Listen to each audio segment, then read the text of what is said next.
Hello, I'm Brian. Welcome to Love the Ozarks. Today we're at Three Sisters Spring in Crystal River, Florida. It is part of the Crystal River National Wildlife Refuge, and it is world famous preferred refuge for wintering manatees.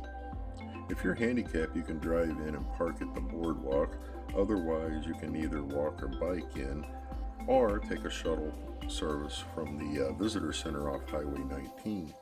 It's included with the park admission fee, which is $20 if you're not a resident.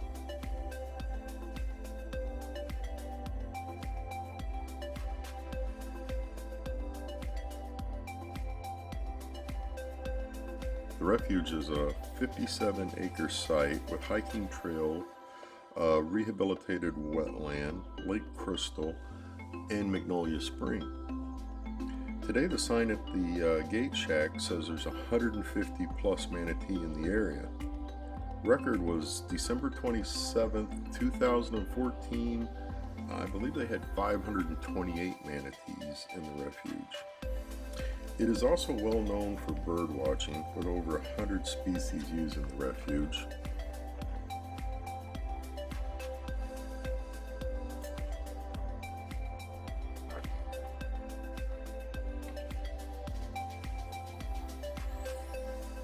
Look at them all.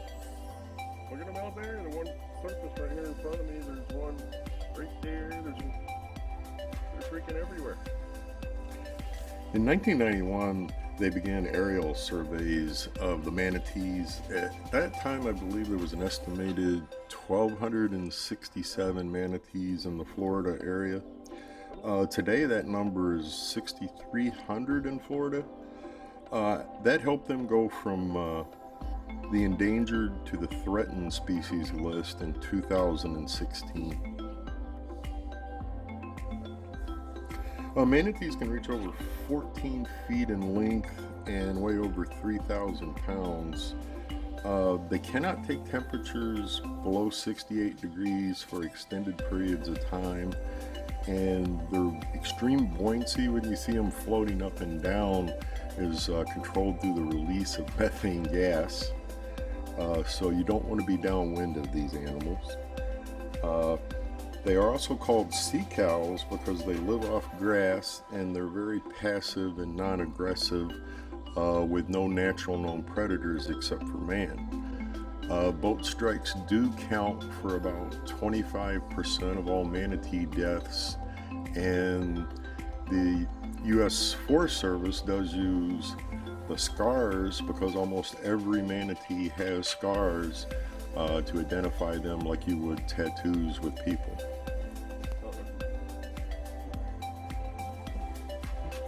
Access to the refuge is only November 15th to March 15th, but it is open 7 days a week, 8:30 to 4:30. Access to the water side is open year-round, but when the manatees are here and the Gulf waters are cool, where you can go and can't go is cordoned off. But during the summertime, you can swim and take kayaks right up into the springs.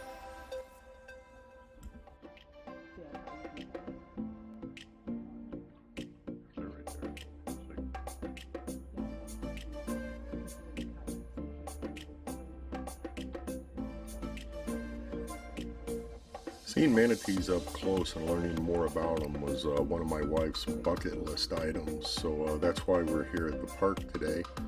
We planned on doing the swim with the manatees, but it's cold and overcast, so we thought we'd check it out from land first and see if the weather got any better.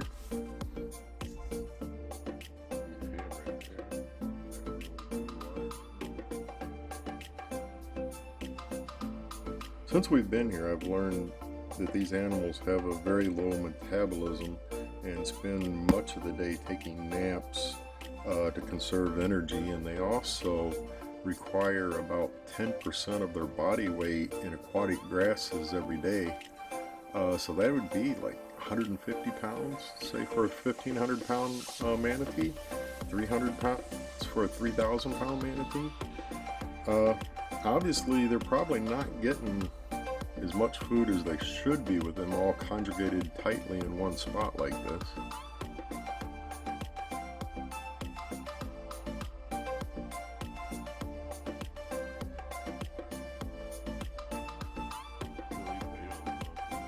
U.S. Fish and Wildlife Service volunteers are at the refuge, and they offer guided walking tours.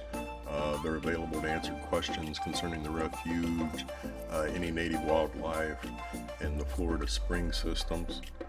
And it seemed really busy for middle of the week February. I was shocked at the number of people that were around here, so I asked one of them how many tours and stuff that were available, or how many tour operators there were in the area. And they told me that there were over 40 operators running several boats and tours every day. She also told me that they have had up to 1,200 snorkelers visit the spring in one 24-hour period, which is amazing when you think that the spring area is only an acre in size, may have 100 manatees in it, and then you add 1,200 people looking at it. That's just blew my mind. Insane numbers.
I have also learned since I've been here that while it's true that the manatees, for the most part, are very curious animals, and I've seen plenty of pictures where the divers are scratching their bellies and things like that, but I've also seen with my own eyes that some of them are pretty much indifferent to people. They just seem to tolerate them, and then other ones are gone at the first sight of people or a boat.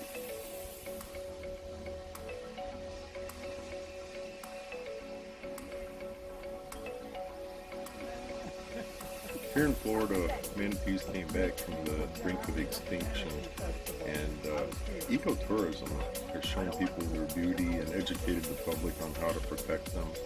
And I get such efforts are essential for obtaining public compliance with conservation efforts. I'm a hunter and a fisherman, and I totally get it. We protect the things we love. But it was when I actually stood here and looked at it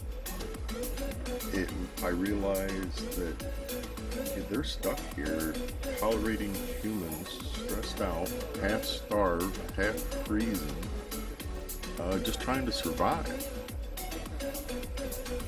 And all I could think of was it was like a grotesque petting zoo. And don't get me wrong, I'm not trying to judge anybody that does this. I came here to do it.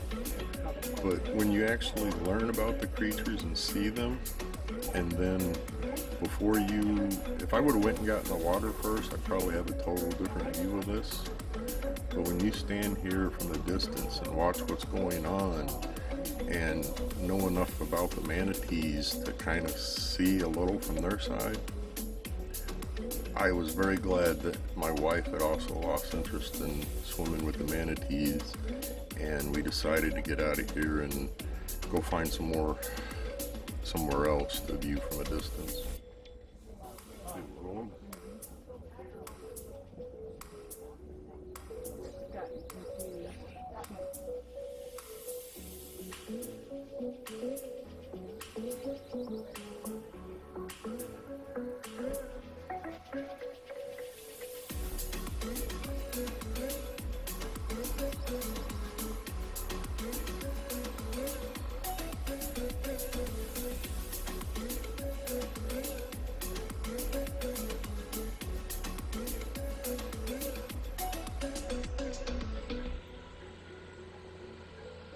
Like I said, I'm not trying to judge anybody or make anybody feel bad. I realize that after swimming here with the manatees, there's probably lots of people that develop such an admiration for them that they become huge advocates for the manatees and their conservation. But as a hunter, I also know that it's time and time again we've learned that it's not good for humans to befriend wild animals to the point that it alters their behavior. And I ask you to think, is it good for the manatees to associate the sound of boats with friendly swimmers when we know that the greatest cause of death to manatees is boats? Just something to think about. Thanks for watching. Hope to see you next time.